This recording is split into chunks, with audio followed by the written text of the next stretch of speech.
So hi hello 12th മാച്ചിലേക്കും വീണ്ടും സ്വാഗതം. So Mumbai സിറ്റിക്കെതിരെയുള്ള ഒരു മാച്ച് തീർന്നിരിക്കുകയാണ്. ഒരു ജയത്തോടെ തന്നെയാണ് ഹോം മാച്ച്, അതായത് ഈ സീസണിലെ ഹോം മാച്ചുകളുടെ എണ്ണം തീർത്തിരിക്കുന്നത്. തല പൊക്കിയിട്ട് തന്നെയാണ് ബ്ലാസ്റ്റേഴ്സ് ഈ ഒരു ഹോം മാച്ച് കഴിഞ്ഞതിന് ശേഷം കൊച്ചി കലൂർ സ്റ്റേഡിയം വരുന്നത്.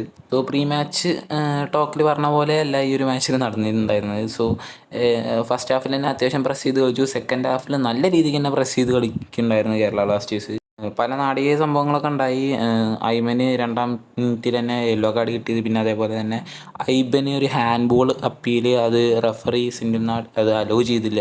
സോ അവരെ പെർസ്പെക്റ്റീവ് നോക്കുമ്പോൾ ഇതൊക്കെ അവർക്കൊരു നഷ്ടം തന്നെയാണ്. കാരണം ഈ ഒരു മാച്ച് ജയിച്ചാൽ മാത്രമാണ് അവർക്ക് പ്ലേ ഓഫ് ക്വാളിഫൈ ആകാൻ പറ്റുന്നുണ്ടായിരുന്നത്. സോ നമ്മളിപ്പോൾ കഷ്ടപ്പെടുത്തി നമ്മളെന്തായാലും ക്വാളിഫൈ ആക്കിയിരിക്കുന്നത് ഒഡീഷ തന്നെയാണ്.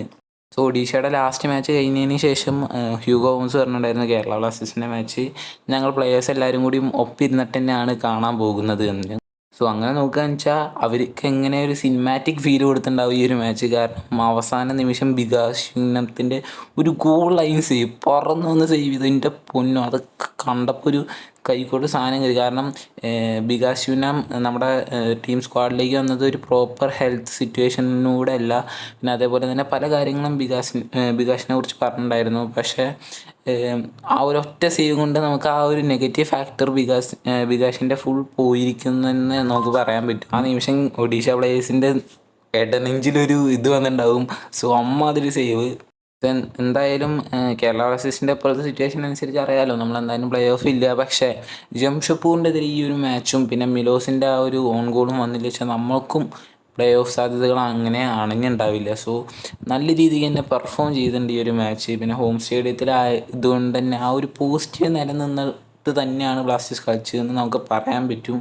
പിന്നെ നോറ ഫെർണാണ്ടസ് നല്ല രീതിക്ക് തന്നെ പെർഫോം ചെയ്തിട്ടുണ്ട്. മാൻ ആൻഡ് ഐമൻ 4-5 പ്ലേയേഴ്സിനെ, അതും മുംബൈ സ്ക്വാഡിലുള്ള വൺ ഓഫ് ദ എക്സ്പീരിയൻസ്ഡ് പ്ലേയേഴ്സിനൊക്കെ ജസ്റ്റ് നോക്കി നിർത്തുന്ന രീതിയിലാണ് കട്ട് ചെയ്ത് പോകുന്നുണ്ടായിരുന്നു. ഐമൻ മൈ മാൻ ഏട്ട സമയത്ത് ഈ സീസണിൽ എവിടേക്കോ വെച്ചാൽ ഐമനെ നമ്മൾ മിസ്സായി പോയിട്ടുണ്ടായിരുന്നു. പക്ഷേ ഒരു തിരിച്ചു വരവ് തന്നെ നമുക്ക് ഈ ഒരു മാച്ചിലൂടെ ഐമൻ്റെ പെർഫോമൻസ് കണ്ടിട്ട് പറയാം. അതുകൊണ്ട് തന്നെ ഐമൻ ഈ ഒരു മാച്ചിൽ ഹീറോ ഓഫ് ദി മാച്ച് ആവുകയും ചെയ്തിട്ടുണ്ട്. സോ പിന്നെ അതേപോലെ നോവ സദോയി കുറേ നാൾക്ക് ശേഷം, ഒരു 3 മാച്ചിന് ശേഷം back on pitch. Peprah goal scorer പോസ്റ്റിക്ക് അടിച്ച ഒരു പവർഫുൾ ഷോട്ട് മോന്തടിച്ച് ആ പന്ത് എങ്ങനെ പോയെന്ന് പൂർവ്വലജുമ്പോൾ കണ്ടിട്ടുണ്ടാവില്ല.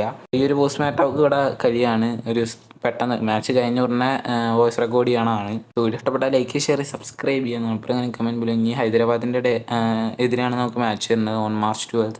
സോ നമ്മുടെ അപ്ഡേറ്റ്സും കാര്യങ്ങളും ആദ്യം കമ്മ്യൂണിറ്റി ടാബിലാണ് അറിയിക്കുക, പിന്നെയാണ് വീഡിയോ ആയിട്ട് ചെയ്യാറുള്ളൂ. So subscribe channel click the bell icon.